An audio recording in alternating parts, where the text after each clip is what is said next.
개척교회 때 보면은 우리 청년들이 명절이 되면은 다 시골 간다고 그랬는데 40년이 지나 보니까 시골 간다고 한 청년들이 다 할아버지가 돼가지고 있는 모습을 제가 보면서 세월이 참 빨리 가는구나 생각하고, 요즘에 주보를 보니까 40년 전에 30년 전에 자녀 집에 와서 목사님 우리 아들 딸 잘 좀 부탁합니다 했던 분들이 세상을 떠나는 모습을 제가 봅니다.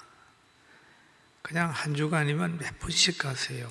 야, 참 물이 흘러가듯이 인생도 이렇게 가는구나 하는 것을 아주 많이 느끼고 있습니다. 그러나 우리는 흘러서 지옥으로 가지 않고 천국으로 가니까 소망 가운데 즐거워하고 삽니다. 아멘. 그 신앙생활 잘하는 사람들을 보면 세 가지를 경험을 합니다. 듣고 그럽니다. 하나님의 말씀을 들으면 들어야 된다. 그 다음에 보고 그럽니다. 예수님을 만나야 되죠. 그 다음에 영접하고 성령을 받으면 온전해집니다.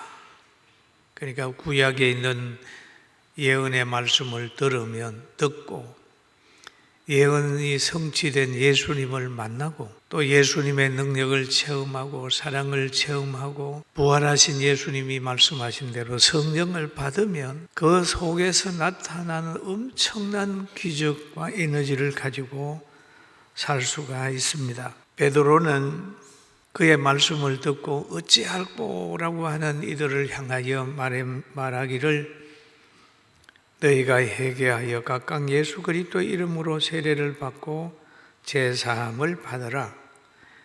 그리하면 성령을 선물로 받으리니 라는 얘기를 했습니다. 그러면 하나님의 말씀을 들으니까 제가 깨달아지는 거예요.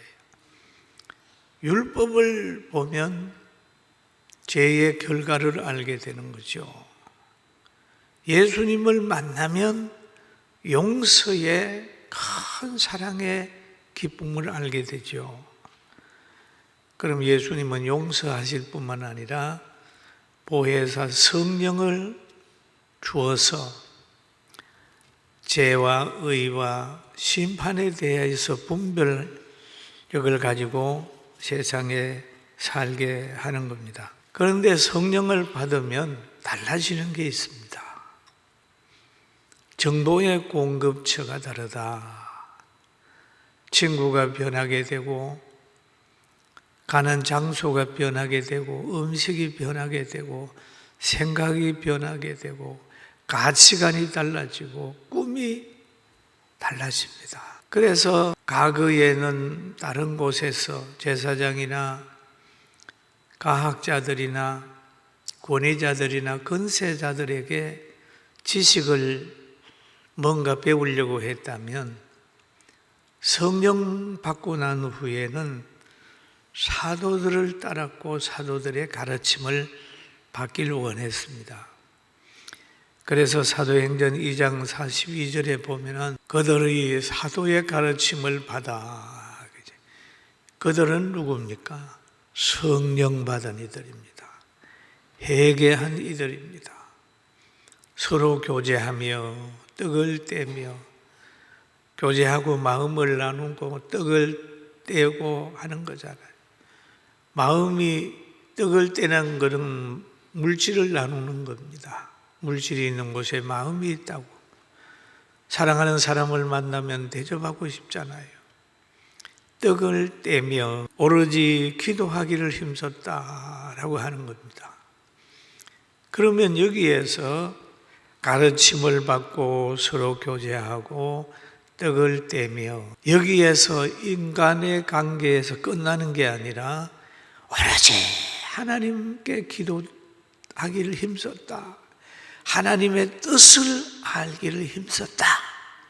이게 오늘날 하나님이 주신 교회의 모습이 되는 겁니다. 그런데 여기에 보면은 오로지 기도하기에 힘썼다. 오늘 베드로 앞에 나타난 이들, 형제들아 어찌할꼬라고 하는 이들은 자기의 죄가 드러났을 때 핑계하지 않았습니다. 우리는 실수가 드러나고 잘못이 드러나면 핑계하는 거예요. 너희가 십자가에 못 박았느니라라는 베드로의 설교를 듣고 나서 우리는 아니야. 제사장이 그랬어. 우리는 모르고 그랬어. 우리는 예수님이 누군지 모르고 그랬어. 선동돼서 그랬어. 그게 아니라 형제들아 어찌알고 자기의 죄를 내놓은 겁니다. 그런데 인간이 가지고 있는 본성 중에는 남을 핑계대는 본성이 있습니다. 핑계하는. 잘못이 있으면 회개하려고 생각하지 않고 그냥 핑계하는 겁니다. 누가 그랬냐 하면 아담이 그랬어요. 하나님이 아담아, 너 왜 선악과 따먹었어? 하나님이 주신 저 여자가 먹으라고 그랬어요. 여자 보고 너는 왜 따먹었어? 뱀이 먹으라고 그래서 먹었어요. 이게 핑계. 환경 핑계, 무슨 정치 핑계, 시대 핑계 막 되잖아요. 그뿐만 아니에요. 사울 왕도 보면은 너 어떻게 그랬어? 그것도 핑계를 대잖아요. 사무엘에게 이 핑계 저 핑계 대니까 사무엘이 나는 상대 안 해. 그런 일이 있잖아요.